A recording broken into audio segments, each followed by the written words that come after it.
What's up, guys? Welcome to the Back on Track podcast with me, Sam West. In every episode, I interview someone who's changed, recovered, or become successful after having faced real adversity in their lives.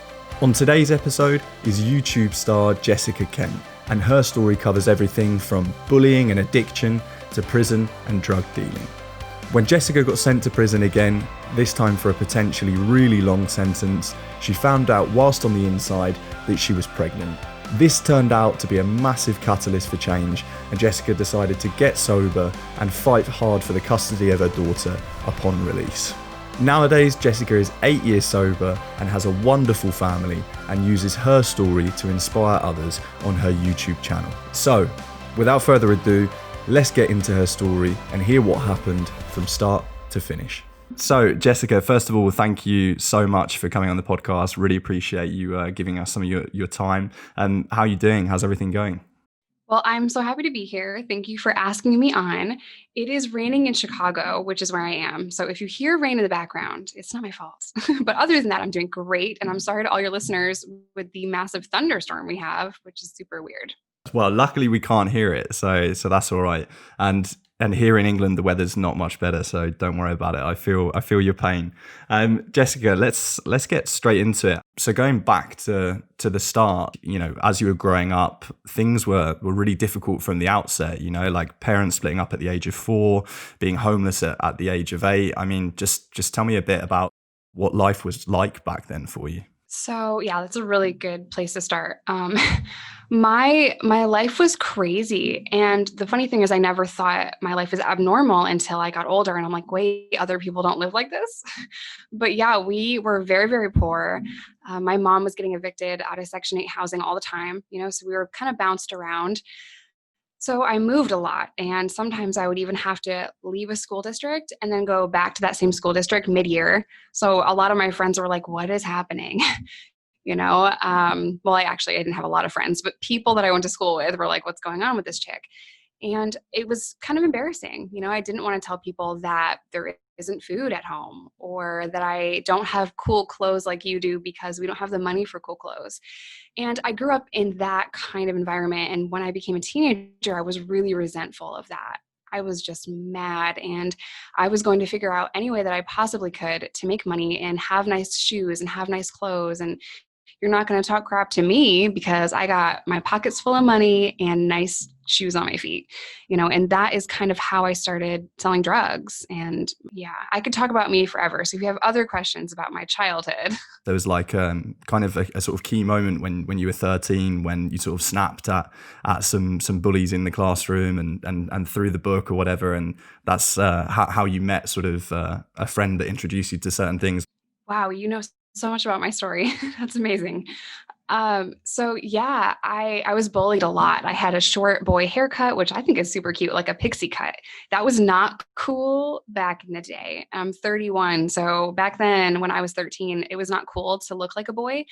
I'm very tomboyish still to this day, but I was picked on. And these girls were just really nasty to me, and I had just had enough. So I threw a textbook at this girl's face and got kicked out of that class, which really irritated me because I didn't start it. Like they bullied me for weeks before that. But I got sent to detention, and I met this girl, and I can just remember how she looked so vividly. She was dressed in all black. I think she had like an Aussie t-shirt on, and she had chains, and like she just looked so cool. And I was like, whoa, like I want to be friends with her. So I met her in detention, and we were getting in trouble in detention for talking. Yeah. So after school that day, I went over to her house, and it was at her house that I had my first beer. And you wouldn't think that one beer would steamroll into a massive addiction, but it did. I loved being able to not feel like this shy, socially awkward, weird little kid, which is what I was. I liked feeling confident, and I liked being carefree, and it made me just feel not invincible, but it made me feel just confident. And I struggled with confidence my whole life. And what's funny is I'm now more confident at 31 than I ever was in my 20s. Like that was a shit show. But crazy. So yeah, I drink beer with her and I went to parties with her and I was very quickly introduced to pills. And So when you say pills, which pills are you referring to? Is that like ecstasy, or is that like what is that? good question. So I got introduced to Oxycontin at 13. And what's funny is I was actually jumped the same year, and I was jumped pretty badly because I had stolen cocaine and money from this house party that I went at. And these girls found me and jumped me, and they like ended up cracking my ribs and like smashing up my face, which is why I have like a bump in my nose bridge. It's been broken twice. And I got Oxy from that. And my friend that I met in detention, she came over to my house. She's like, "Oh, are you doing okay?" And I'm like, "I'm fine. I mean, I just can't breathe, but I'm fine."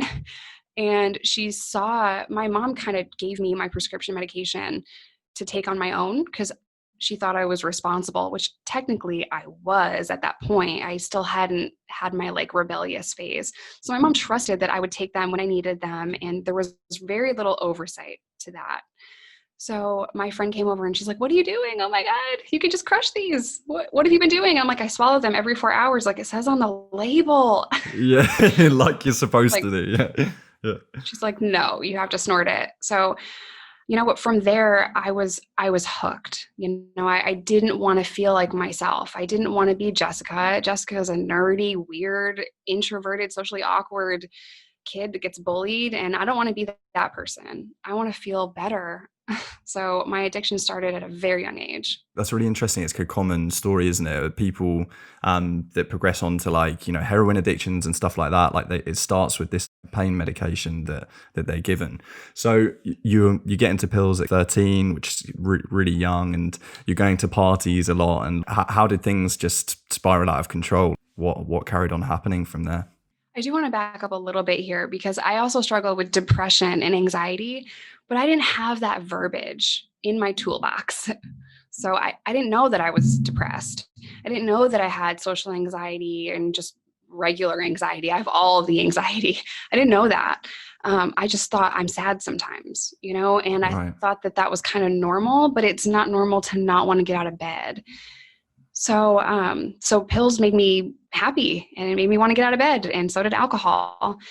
Um, Nowadays, I feel like things like depression and anxiety are sort of spoken about more openly, but still, there's definitely a long way to go. But I can certainly understand that you wouldn't have known what it was back then, and that must have been really really tough. from 13, I had a really rough year, and my mom and my dad were separated since I was 4, and my mom, she started to lose control. She didn't know what to do for me. I was sneaking out every night, going to parties, hanging out with older people, and I started to sell drugs very quickly Wow. because I'm poor. And Yeah. I just didn't want to be poor. And that logic, I always thought the end justified the means. I thought, man, I don't want to be, I don't want to be poor. I don't want to be starving. And the crazy thing is, looking back, I never saw a problem with my actions.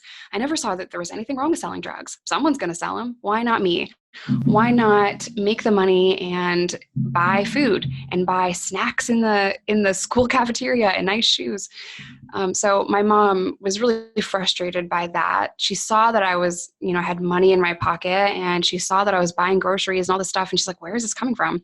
I was very combative with her. She's like an old hippie chick. She knows what's up, Yeah. and I tried Yeah. to lie and I tried to tell her like, "No, I'm not doing anything bad." But every single night I would sneak out. So eventually she kicked me out. At 13, I had to live with my dad. Now, my dad and my mom are literally completely different. Like, you can't even picture different people. My mom's an old hippie chick.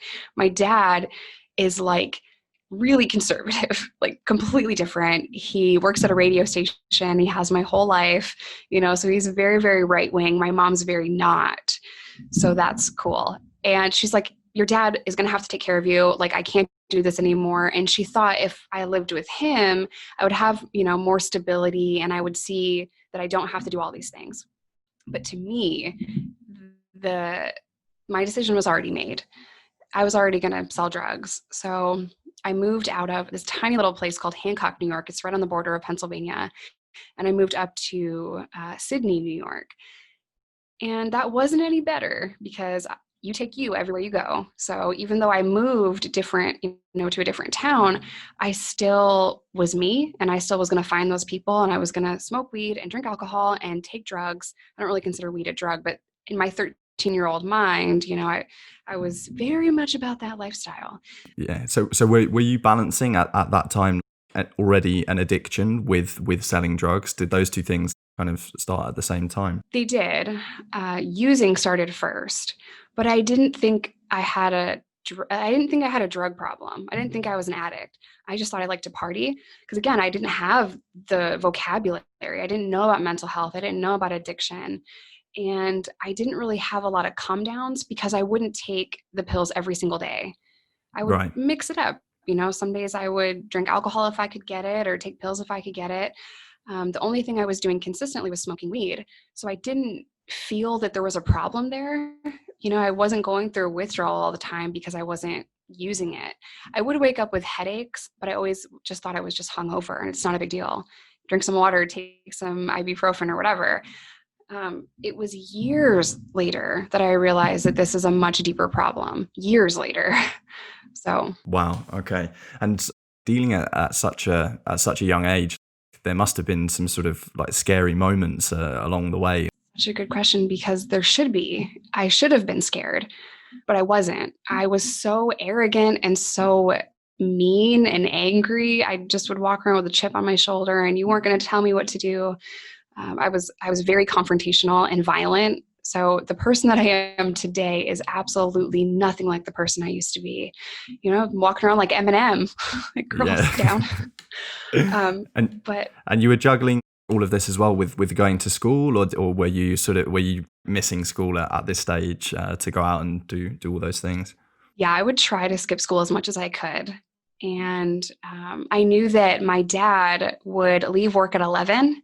And if I could just make it till 11 and then cut class, I could get home in time to delete the message on the answering machine. This is like old school policy. And I delete the message, and they wouldn't know that I cut class at 11. So that was what I did for a long time. Wow, that's pretty pro, the fact that you managed to keep that up. But I had a double life, even triple life, because I would have certain friends that I knew didn't party, and then people that wanted to buy mostly weed at that time and whatever else I could get my hands on, random pills, some cocaine, alcohol, because I could always get alcohol. So I would sell anything I could get my hands on, and then I would go home and try to act, like a normal teenager in front of my parents, in front of my dad and my stepmom. Then I'd go to school, and I would try to hold it together to get through school. And then I'd have friends. So my life was just so all over the place. I never felt authentic to me. I always felt like I had to put on a face for all these different people. So that was hard. And, I just would numb myself because I started to see that, like, this sucks and I'm going to go to prison. So I remember being a teenager, a very young teenager, telling myself, you need to be prepared for police interrogation and to go to prison. Like, what teenager says that to themselves?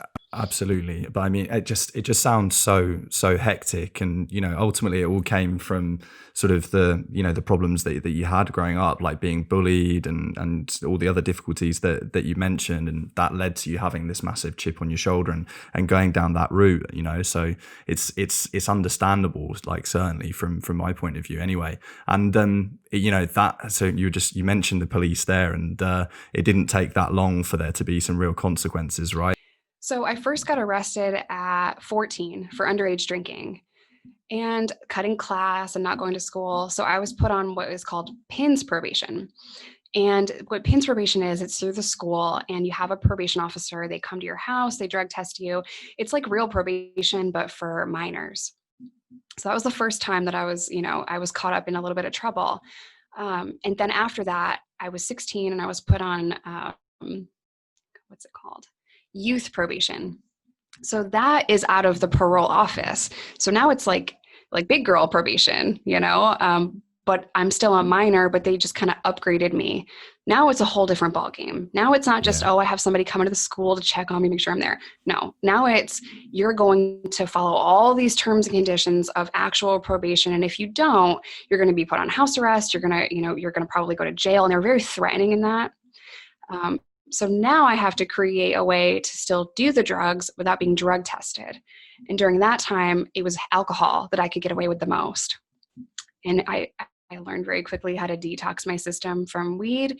I'm a skinny person, and weed kind of clings to your fat cells, and that's how you fail the drug test. So I was drinking gallons of water and green tea and just doing everything I could to like flush my system, but taking vitamins because you don't want to be dilute. Like I studied this and I researched it, and like I was so clever at outsmarting my probation officers and eventually parole. And the whole time it's like, dude, it would have just been so much easier to just not do drugs. Yeah, yeah, but at that time you're so like, engaged in that and addicted to it, and that was all you kind of knew at that stage. So you work out the long way around, I guess. And that, so getting that kind of like higher level of probation at the age of 16, what was that for? Was that for selling drugs, or was that for another thing? So at 16, I had criminal sales of a controlled substance, and that was really scary because what ended up happening with that is a kid overdosed on some pills that I gave him. So for a duration of time, I didn't know if he was okay. I didn't know if he survived. So I was honestly thinking I was going to get a life sentence. And I didn't, because he didn't die. So he recovered and he was okay. And then as soon as I knew that he was alive, I was so angry that he snitched, and I threatened his life. And he felt so he felt so threatened by me that he was scared, and he told his parents, and his parents put a restraining order against me. So that's at 16. So Yeah. now it's a felony. Now I'm really letting myself be known at my local police station because they're dealing with this crazy out of control kid. The path is clearly prison. Anyone can see that that's what's gonna happen. So at 16, I'm doing the same thing. I'm avoiding probation, and I'm trying to lie, and I'm trying to do anything I can to sneak around. And I got violated. I think I was about to turn 17 when that case happened. So yeah, 16, about to turn 17. So it just steamrolled. I was getting violated constantly, which means I'm getting caught for not following the terms and conditions of now, felony probation. And I got sent to jail over and over and over again for violations. Well, at first I got put on house arrest. That didn't last. And then it was, 30 days, and then another 30 days, and then 90 days, and then 6 months, 3 of those. So you said that's the amount of time they're putting you in jail for each time, like 30 days. Yeah. And so the first time that they actually put you in jail, what was that experience like going in for the first time? Were you scared, or were you just kind of so numb to it back then that you just thought, hey, this is part of the process? I thought it was a big joke, if I'm being honest. I'm just like, 30 days, who cares? I'm just going to chill in this jail. And I know people in the jail. And what's funny about that jail in particular is it was very cush, and I had heard that it was cush. So I was a little intimidated when I first got brought in, because any jail is a little intimidating. But once I got back into the pod, I'm like, I know like 7 people here. Like, it's not even a big deal. I'm going to hang out here for 30 days, watch some TV with you guys, read some books, and then I'll go home. So I was not scared. How did it kind of progress from there? When they let you out, you would just go back to doing the same thing? And yeah, what kind of happened from there? So I eventually ended up dropping out of high school, because I'm dealing with way too much. I don't have time for it. And I thought, you graduate high school and go to college to get a job to make money. I found a much faster way. So the logic behind that, right? So I ended up dropping out. My parents kicked me out at 18 because they were so done. I mean, I put them through so much stuff. Constantly, the cops come into the house asking for me. Parole officers now come into the house at 2, 3 o'clock in the morning. They just couldn't handle it. Yeah. And justifiably so, So I got kicked out at 18, and I eventually ended up maxing out, which means I was done with that case by putting me in jail. And once I maxed out the first time, I was like, oh my God, I don't have a parole officer and banging on my door at 3 o'clock in the morning. I'm so free. And my drug sales increased by 1,000,000% because now there's no oversight on what I'm doing. I'm not in school. I have no parents. I have no parole. I'm done. I don't have to deal with any of this anymore. So I think I was 18 or 19 when I used heroin intravenously for the first time. And that was the time that I realized, like, I'm not just partying. This is not something I can turn off anymore. Because I would do that. I would stop using and I would try to get on Suboxone or medically assisted treatment. I even tried to go to the methadone clinic to just kind of be okay. And then one day, everything changed once I started shooting up. Then did it become like daily, or were you still managing to have clean patches in between? So after that first day, I shot up every day, multiple times a day for 2 months. And one morning I woke up and I thought, look at your fucking arms, dude. Like, what are you doing? And I was so disgusted with myself and so ashamed that I had gotten, this sick. So I stopped for a little while and I used Suboxone and like for the withdrawal. And then I was addicted, and this is going to sound sick, especially to people that are listening that don't understand this, but I was addicted to the needle. I would put anything in it. I liked mixing it up and putting it in my arm. The whole process was very intoxicating to me. So I realized that, and I tried multiple times to stop, and I must have quit and stopped over 20 times, over the course of a decade. I tried so hard. And at the very end of it, I'm 22 and almost 23. And I thought, your life is dog shit. I couldn't even get out of bed. I was so miserable and so depressed. And I wanted to quit, but I knew I couldn't. And I thought the only way that I could get out of that life is if I die. So I thought maybe one day I'll overdose. And if I overdose, I'm at peace and I don't have to deal with any of this anymore. And to think like, oh my gosh, the only way out is to die is so heartbreaking. And I think a lot of addicts think that way because you're in so much pain mentally and physically, and it's exhausting. It's expensive. It just, oh my gosh, it's so many terrible, terrible things. So in the depths of that, I thought the only way out was to die. I had no idea that I could be sober and be happy and be sober. I could tell you anything about addiction and dopamine levels and serotonin and how to be happy on drugs, but I couldn't outsmart my addiction. I could tell you everything about addiction, but I can't tell you how to stop. Absolutely. Yeah. Addiction, I guess it is that stronger power, isn't it? It's too big sometimes for people to tackle on their own and be able to stop. And you were also dealing drugs at that point, which meant you were surrounded by it all the time. How did you manage that? Were you still able to sort of make profit and stuff like that? Or was it kind of basically just to fund the habit? So at first I was I was mission oriented, if that makes sense. So at first I would separate what I need because I was only taking care of myself at first. And I needed to turn a profit. I would do the math real quick and I would know how much I needed to sell, how much I could do. And I was very structured in that. And I was very disciplined at first. But over time, that failed because I'm taking care of too many people and a very expensive habit myself. So over time, I lost control, I lost the discipline, and I racked up debt. So in the very beginning, my reputation kind of preceded me. I was a hustler. I'll do anything to make money and I'll be there every day. And I'll make sure that I not only bring you how much I owe you, but sometimes I even paid my dealer more than I owed him at first. Wow. Because I was making so much money, so I thought of it as like a little kickback to him. Here's what you gave me. Here's a little bonus, and I prided myself on that. And even saying that out loud makes me cringe because I was a fucking drug dealer, but I didn't know any other world. So at first I was, not to glamorize this or not to glorify it at all, but at first I was on top of the world. I thought this is the best thing ever. But the reality is it's not. And drug dealers will fail. You will go to prison, especially in America, because we incarcerate more citizens per capita than any other country in the world. Yeah, I can imagine that felt good when you were, making the easy money. But as you rightly mentioned, the only way that drug dealing is going to end up at some point is in jail or, even worse, dead. And I guess it wasn't that long after that you got your next prison sentence, which was a lot more serious, right? It was of about 5 years. Tell me a bit about that. Okay, I'm going to back up a little. I racked up debt with a drug dealer, and that debt was like constant. He cut me off for a while, hoping that I would get sober.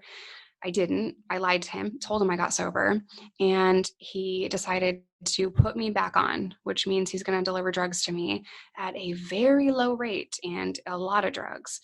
And once I got that connect back, I felt like invincible again. I'm good again. I got my connect again. It's like when rappers get their ghostwriter back. It's like, hey. Yeah. So thought it was the shit. And I was very arrogant. And eventually the debt was just astronomical. And I thought, man, if I could just go to prison, this debt would be wiped clean as long as I don't snitch. That was kind of, the street in me. Like I knew as long as you don't snitch, if you go to jail with debt, like it's not even your fault. It's just part of the business, which is what I consider doing time. It's just the nature of the business. I get 6 months off, 90 days off, a year off, whatever it is. And then I'm back on the street. So I never took it seriously. At 22, I left New York in February of 2011, and I ran from some charges that I was completely innocent of, but I knew I could fight the case, but I couldn't fight from the county jail because I can't pay a lawyer and be a drug dealer from jail. You know what I mean? Absolutely. Once you're arrested in America and you're a drug dealer, they seize all of your assets. They seize your house, your car, bank account, everything. So I couldn't pay for a lawyer. So I had to run. I knew I could beat the case because they have nothing on me. I'm completely innocent of this, but I had to run to beat the case. And knowing how New York State works, if I have time, distance, and the guilty party is arrested, and I'm basically good. As long as I can prove that I didn't do this and you find the person that did, I'm okay.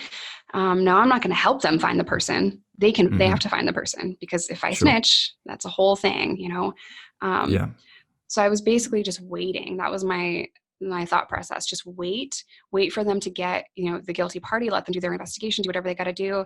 It was a string of robberies, and I've done a lot of messed up stuff, but I'm not a robber because I'm not that bold. I'm not going to go into a store with a gun.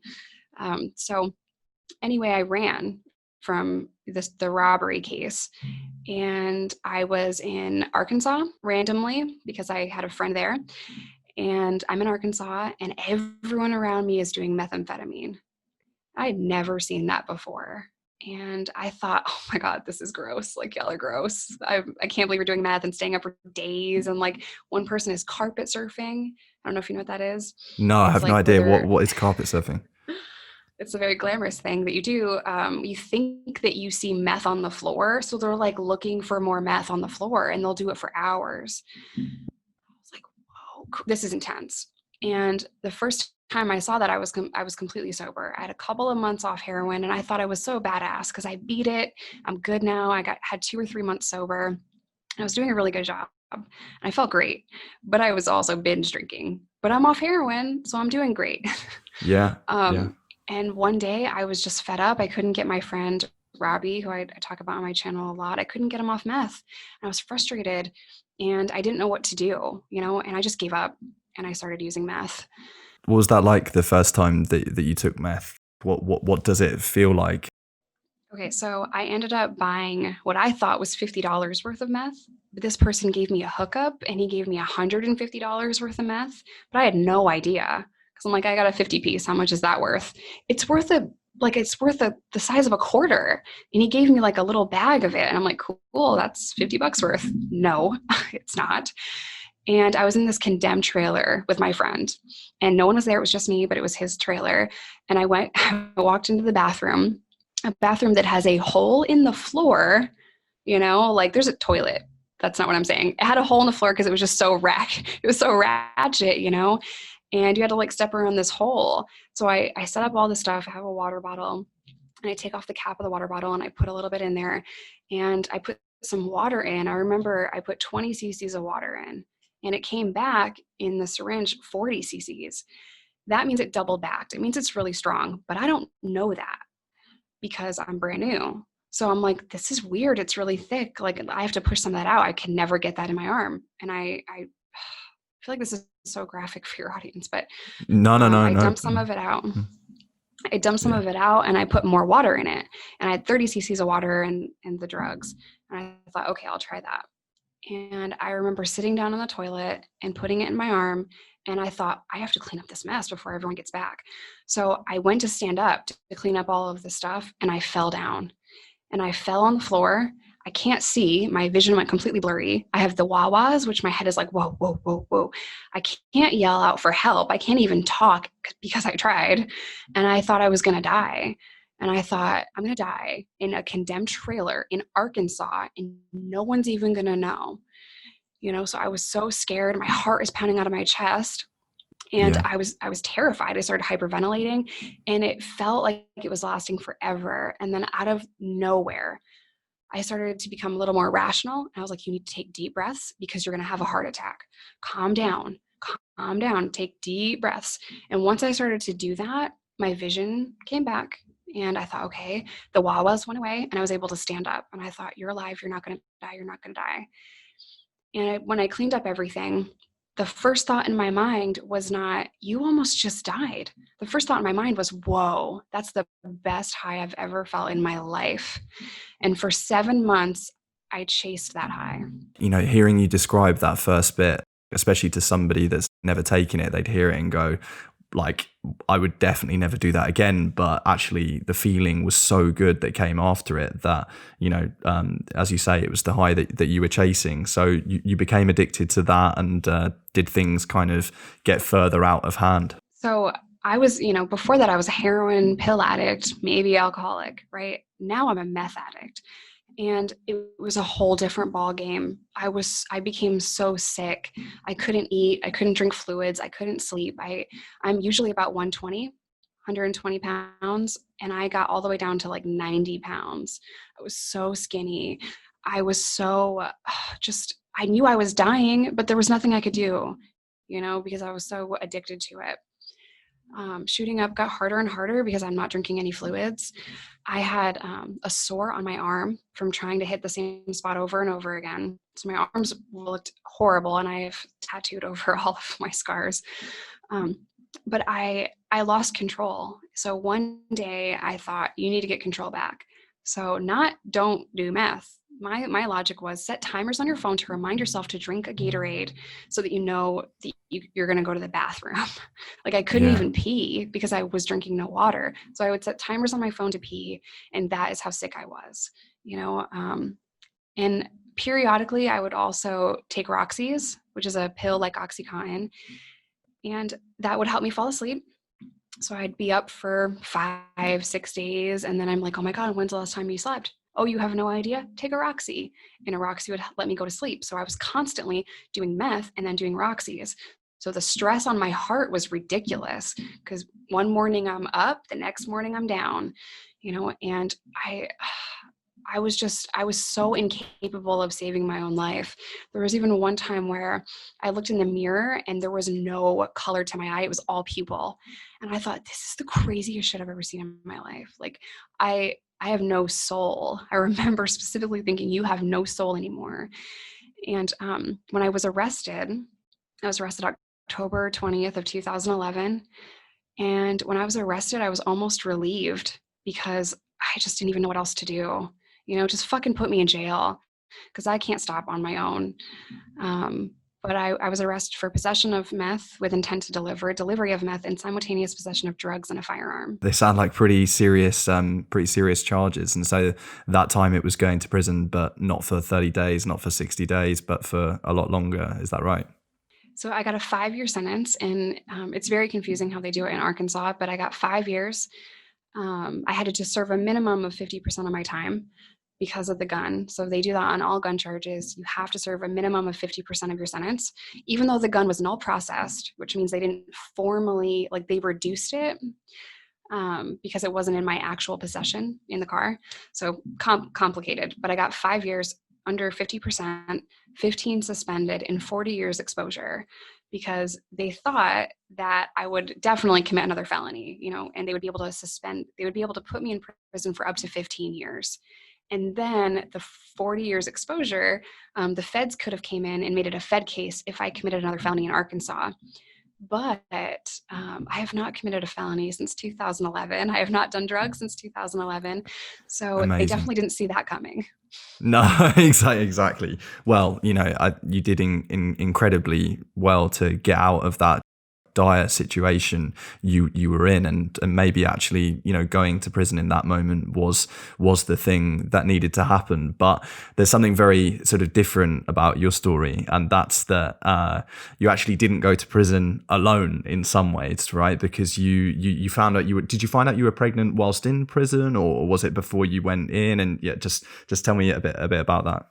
So a couple of weeks after I was arrested, I felt like shit, obviously, because I'm detoxing. And I don't really remember putting in a kite or a letter to medical. I honestly believe that one of my friends that was in the jail put in something for me to be called out to medical, because I remember being very confused at why they're calling my name. If you're not going to call me for bond, I don't want to hear it. So I just wanted to be left alone. I went to this nurse's station. What's even crazier is I don't remember peeing in a cup. All I remember is a nurse telling me, "Oh, well, that's why you don't feel good. You're pregnant. You can go back to the pod now."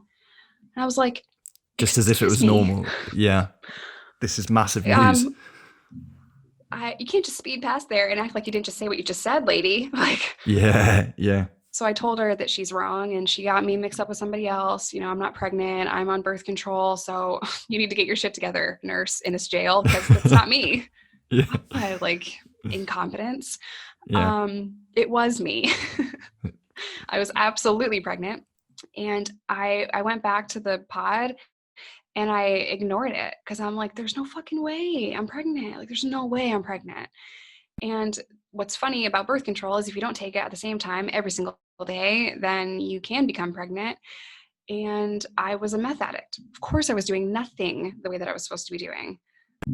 There'd be days where I completely forgot I was even on birth control or that I had a boyfriend. So I I remember a guard coming to my cell and telling me that I had to move. I was on a top bunk on a top floor. She was moving me to a bottom bunk on a bottom floor. And she yelled out to the pod that I was pregnant. And I'm like, y'all are fucked. Like, I'm not pregnant. Like, what are you talking about? This whole jail is so corrupt. And I was very hostile about telling all of them how crazy they were. The reality is the crazy usually tell other people they're crazy. So that was me. Absolutely. I was crazy. Yeah. So as the weeks passed and the months passed, I got more and more sober, and my brain's starting to heal. It takes up to 16 months for neurotransmitters to heal themselves after meth addiction. So slowly over time, my brain is healing. I'm still very uncomfortable, but I'm getting very large. I couldn't deny it anymore, and I would go out for medical visits in the free world. And that was really hard because people would see me chained up, pregnant. So that was embarrassing. I even had people taking pictures of me in these free clinics that I would be taken to. So somewhere there's a picture of Jessica in a waiting room pregnant. So if you have that picture, please send it to me. Yeah. What was it like when you finally accepted that this was actually happening and you were having a baby? How did you feel about that? Because you knew you weren't going to get out of jail for at least a couple of years, 50% of your 5-year sentence. So how was that kind of moment of realization, like this is actually happening? Yeah, it took me probably about 3 months to come to grips with the fact that I am pregnant. But for a lot of time, I tried to ignore it because I didn't mentally know how to handle it. I had a woman come in, an older woman who had done a lot of time, and we became instant friends. She's like an old biker chick. I call her Hollywood, and I'm going to share her story on my channel soon. But I saw her, she was threading eyebrows. I went up to her and I'm like, I hope we're not doing that for free. She's like, hell no, I'm not doing that for free. And I'm like, good, make all of them pay you. And we're instantly friends. And she was a mom, and she had 3 sons, and her experience with having children and going through addiction too really helped me. She helped me be grateful that I was pregnant, because she told me time and time again, this little girl is going to change your life. This is a good thing. Babies are a blessing. So don't think that this is a curse. Think of this as the thing that's going to change your life. And she had such wisdom. And, we were meant to be in jail at the same time. So she got me a little bit more comfortable with being pregnant. And she got me thinking, like, what would I do if I could be a mom? Like, what would that look like? So for 6 months, I didn't know what my fate was going to be. I didn't know what sentence I would get, because they offered me 20 years after about 30 days of being in this jail. And I thought, absolutely not. They're like, oh, you're only going to serve 50% of your time. I'm like, 50% of 20 years? I'm not like a mathematician, but that's 10 years. Yeah, way too long. Yeah. I just wasn't going to take it, so I'm like, we'll go to trial. A couple of months after that, they came back and they said, we'll give you 10. And I thought, whoa, we're negotiating? Cool. Absolutely not. I'm not taking 10. Once I realized they would back off 20, I thought, I'm just going to have to roll the dice and just wait and tell them I want to take it to trial and do my absolute best to learn Arkansas state law without legal material, because they wouldn't provide me legal material, without a lawyer that actually gave a shit about my case. He was a public defender that was super busy, that called my co-defendant a thug. He didn't care about me. So I had to kind of pick everyone's brain around me. Like, how many times have you been here? What was your case? Okay, nothing to do with my case. Let me go over to hear this person. Do you have a meth It's like case? the school of law within the jail, just like working out as best you could, I guess, like how to beat this thing. And how did it work out? Did you manage to, get it down? And how did that play out? I told them over and over again I would go to trial. What's funny about my case in particular is I had correctional officers and DEA agents come into the jail periodically. Well, the DEA agents came to the jail periodically. They asked me to snitch multiple times. And then the correctional officers, overhearing that, they knew that I wasn't snitching. And they're like, do you realize you're in Arkansas? Like, are you lost? Everyone tells. That's just the nature of the business. And I'm like, I see that because I'm looking at this shit and I got 20 people I've never met before that told on me. So cool. So that's just what they did.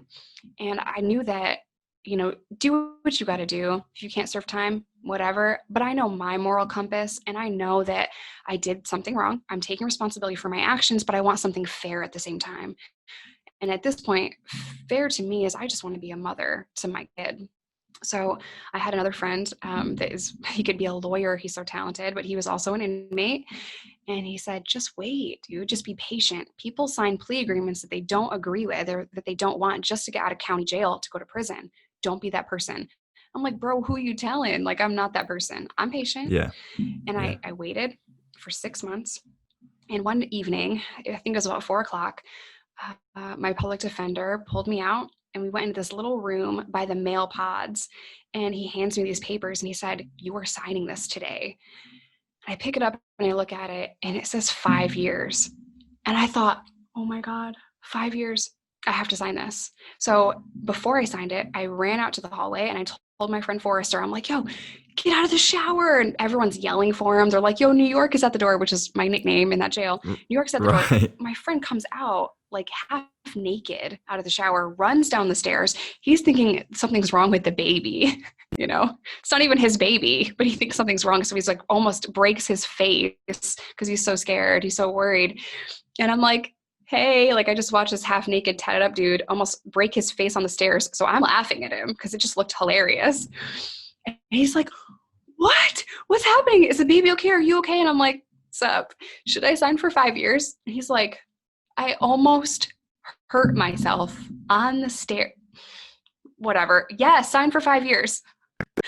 And I was like, okay, cool. He's like, sign that shit right now. So I walked over to my lawyer who witnessed all of this mania. And I'm like, okay, I'll sign. He's like, did you just take Jason Forrester's word over mine? Because he's seen Jason many times. Lawyer. Yeah. I'm like, I trust him more than I trust you. I'll sign it. So I signed for 5 years under the 50% law. So I served a little over 2.5 years when it was all said and done, because the jail didn't give me credit for all of my time served. They took a couple of months away from me, probably because I had a lot of disciplinary issues in the county jail. So they took some time away. But yeah. So you actually had the baby whilst in prison. Like when was that exactly? And also how was that experience?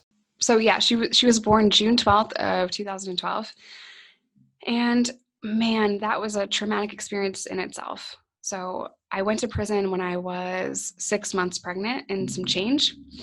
I was sent to a max because all women, well, everyone, every inmate in America is sent to a maximum security for processing, and then you're transferred out depending on your charges. I was meant to stay in a max because my charges are serious, but because I was pregnant, they sent me to a medium just to have the baby, and that was super cush. So I appreciated Yeah. that. Yeah. Result. I did a little bit of time in a medium, and then after she was born, about 2 months later, I just snapped and I got into a fight with somebody and I got sent back to the max anyway. But I was so traumatized from that. I mean, I was chained to a bed while I was in labor with my first daughter. And I was scared and I was alone. And after 2 days, which 24 hours was a gift, I was only supposed to be there for one day. But the doctor liked me and gave me an extra 24 hours with my daughter. The correctional officers came in and ripped me out of that hospital room. My daughter is, a tiny little bean. She was fresh baby, and I remember looking at her like, you're so little and so helpless, and all I want to do is stay here and protect you. And I refused to leave the room. So cops came in and very aggressively put me in a wheelchair and chained me all up and then took me back to prison. And I was so devastated. And I had severe postpartum depression and PTSD to the point where I couldn't speak for a while. I mean, I'm sure I could, but like it wouldn't come out. I was just like frozen. So they kept me in the infirmary for a couple of weeks until one day I just snapped out of it. And I'm like, you can't be this person. You have to be stronger than this. Get up, go back to your unit, take all the classes you can, try to get out early, study this case, learn how to be a freaking mom, and get the hell out of this bed. Wow. Wow. I'm just amazed by like the strength that you had to, go through such a traumatic experience and then have that moment of realization, like, no, I have to beat this, and then having the motivation to go out and take the classes and do it. I think that's just amazing. So how much longer were you in jail for before you could eventually leave? Let's see. I got out when she was 2, and I didn't get her back until she was almost 3.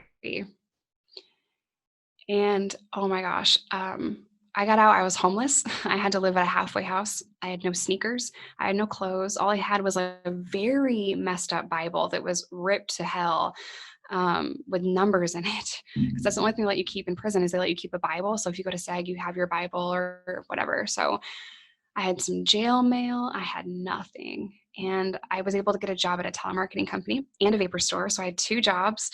I would hustle every single week to go see my daughter who was placed 4 hours away from me. So I had to hustle gas money I didn't have, hustle rides. I didn't have a car. So for an entire year, I did that. I slowly started to save up enough money and I got a car and I mean, and also the amazing thing here is that, you left jail and you stayed clean, right? Like now you had the motivation of trying to get custody of your daughter. That was like more powerful than the years of addiction that you'd had before, which I think is amazing. And, working 2 jobs and having to drive 4 hours, that must, that was real hard graft, and, but as you were describing, it was a long time, or a year before you were actually able to get custody of your daughter, right? Like, how did that play out?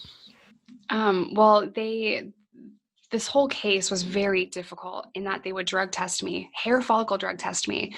So as desperately as I just wanted to escape because I had just been through so much, and as poor as I was, which is always my driving factor in selling drugs, I had to push through that, which was very hard because you come out of prison, you don't snitch. I know what time it is. I know I can get re-ups. I even had them offered to me during that time. And it was so hard to say no.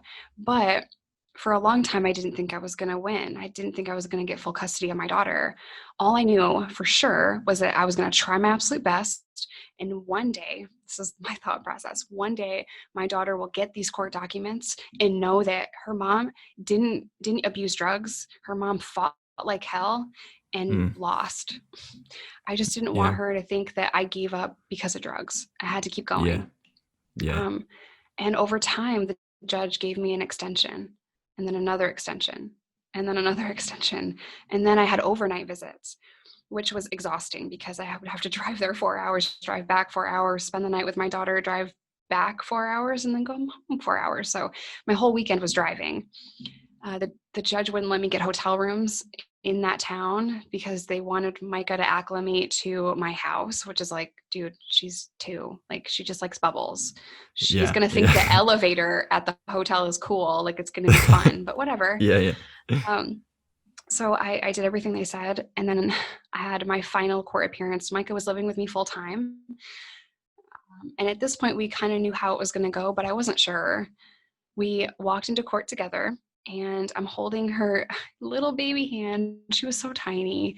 She still is tiny, actually. But we walked into court, and I was so scared, and I was so nervous. I just remember like not wanting to let go of Micah. And I get in front of the judge, and I'm standing there for what feels like an eternity because she's going over all these papers and my lease and my car to bill of sale or whatever and all this stuff. And I'm thinking, oh my God, please just tell me I can have her. Just tell me I can have her.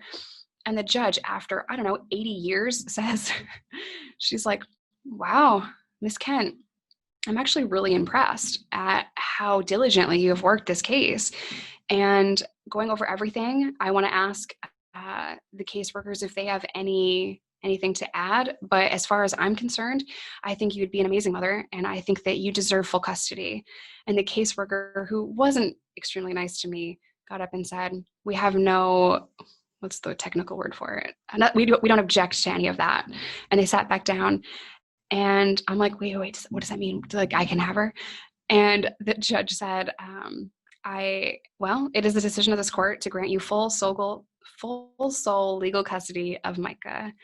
And she banged the little gavel, and I almost broke down in the courtroom crying because I was so grateful. And I grabbed Micah and I carried her out of the room, and I didn't even care who saw this, but I was like on my knees hugging and crying with Micah, and I was just so excited. And she tries to hand me these little goldfish that I brought for her because I'm crying, and I'm like, oh my God. Yeah, I can't imagine the feeling that you felt in that moment after, your whole life's journey, like all of the trials and tribulations up to that point, having a baby in jail and, then working so hard to prove yourself and get custody. That moment, it just must have made kind of everything worthwhile. Talk me through how you felt, and as you said, you were leaving the courtroom, and how did it feel that day? I don't think I had ever cried in court before. I mean, I've been sent to prison. I've never cried in court before. This was completely different. This was something that I worked for a long time. And I put Micah in my little Scion XB car, which is such a hunk of junk. But I drove her home, and I remember just feeling like I can do anything. If I can do this, I can do anything. So I was so excited, and I was dating at the time, but I couldn't tell the caseworkers that I was dating because, they felt some type of way about my past. Yeah, of course. Yeah. I remember calling Reese crying and excited, and he had met Micah several times, like on the DL. So he was so excited. He loved her. And, I just couldn't even believe that this had happened. But shortly after I brought Micah home, I was very overwhelmed because I had no clue what I was doing. I didn't know how to make spaghetti, so I just had to figure it out as I went along. And I'm very proud to say that I'm 8 years sober. Micah is 8, and she's beautiful and she's thriving. And we were blessed with a second daughter, Riley, and she's 4. So my life is so much better, and it all started from stopping using drugs. That was the moment for me. Once I put that down, once I was able to get some separation away from the drugs and all those negative people that were kind of pulling me back into that life and the money and all of that, I started to realize that I'm so much better than my worst mistake. I'm so much better than being a drug dealer. I can overcome this addiction. And I have had a lot of bumps in my sobriety because I suffer from depression and anxiety still. So I have a good support team now that I can reach out to. And I'm like, girl, I'm depressed today. Guess I'm taking a bubble bath. Like, I can do self-care. I've learned to manage those feelings and those emotions. I've learned how to work through the depression, which gets so bad sometimes. My brain is just broken, but I've learned to manage that in a healthy way. So I'm just so grateful to even be on this podcast with you, because if I didn't get sober, I'd be dead. There's no doubt in my mind. It really is an amazing story. And then, the fact that having a daughter and that sort of like feeling of a mother was strong enough to beat that addiction. something which you couldn't beat before. And then, now to be 8 years clean. When did you start doing YouTube? Like, did that happen quite soon after you got custody, or when did that happen? I started 2 years ago, and I started to make videos for a prison reentry class. So it wasn't for YouTube. It was just for prison, which is my people, So I didn't want strangers watching it. I wanted the women that I had served time, or that I had done time with, I wanted them to hear my story, because I came from the same dorm that you're in right now. If I can do it, there's no reason why you can't. And then I lost my volunteer job because that person had left the prison, the teacher that was over that program. And I thought, wait a minute, I have a lot more to say. I have a lot more to share. I uploaded my first video on YouTube like 2 years ago. And I've had tremendous success and support. And, when I was starting, I was so scared because people are going to call me a junkie. What's funny is I get called a crackhead all the time, but I was definitely not a crack user. So I just find it hilarious. But I was so concerned with the hate that I was going to receive. I didn't even think about the love that I would receive and the support that I would receive. And that has been so much more overwhelming than the hate, in a very positive way. People are so kind to me and so encouraging, and they trust me enough to share their stories with me. So I'm so blessed to have met all the people that I've met since starting YouTube. And I just hope that my past and my story can help other people, because if it helps one person stay sober, if it helps one person get out of that life, then it wasn't for nothing. Well, I think it's absolutely incredible that you've taken it from 0 to now being like 300,000 subscribers. And with 300,000 subscribers, that many people listening to your content, I'm sure that you've definitely helped at least one person, and probably a whole lot more. And so a way of finishing off the podcast, Jessica, is what I like to do with all guests is to get them to give a couple of bits of advice to listeners, like that might find themselves going through a similar situation and similar issues. So what advice would you give to people, if they're suffering with addiction or being bullied? What couple of bits of advice could you give that might help someone going through that type of stuff? Bullying is a whole separate issue. What I've realized in my 30s is that all the people that bullied me in high school, like, they're not even doing shit with their lives, and they were so insecure, and they project that onto you. So when someone is bullying you, it has a lot more to do with that person than it ever has to do with you. And I feel like if I knew that back then, I wouldn't have taken what they said at such high regard. I believed that they were saying that to me because it was all true. I was ugly. I was all the things that they said. I thought it was all true. And what's funny is after, being out of high school for so long and seeing how other people are doing, not everyone's doing so well. And you think high school is going to last forever. It doesn't, I promise. But my best advice to people in addiction is, you're stronger than you know. There is another world outside of addiction. And even though it doesn't seem like there's a way out, I promise you there is. If you're struggling, there's so many resources for you. There's meetings, and there's counselors online. So if you have social anxiety like me, you can just talk to somebody on your computer or on your phone. Definitely reach out for help. I think I was very afraid to tell people that I needed help because people would judge me, but it turns out most people are so kind and they are willing to help. So all of that in your head where you're telling yourself that you can't reach out for help or they're going to judge you, it's usually the opposite. Yeah. So reach out to somebody that you trust for help and fight through that, because life is so much more beautiful on the other side of addiction. Absolutely. Jessica, thank you so much for coming on the podcast. I think you are a real inspiration. Honestly, I think there were amazing bits of advice there that other people for sure will find very useful. So overall, I just want to say thank you very much. And I wish you all the best with your YouTube channel and everything else that you're doing nowadays. Well, thank you so much for having me, and I wish you all the success on your podcast. That's it for today's episode, guys. If you liked it, give it a thumbs up. And if you want to see more, make sure you subscribe. And above all, thanks a lot for watching. If you've got a story that you want to share on the podcast, get in touch, give me a shout. I'd love to hear from you on info@backontrackpodcast.com.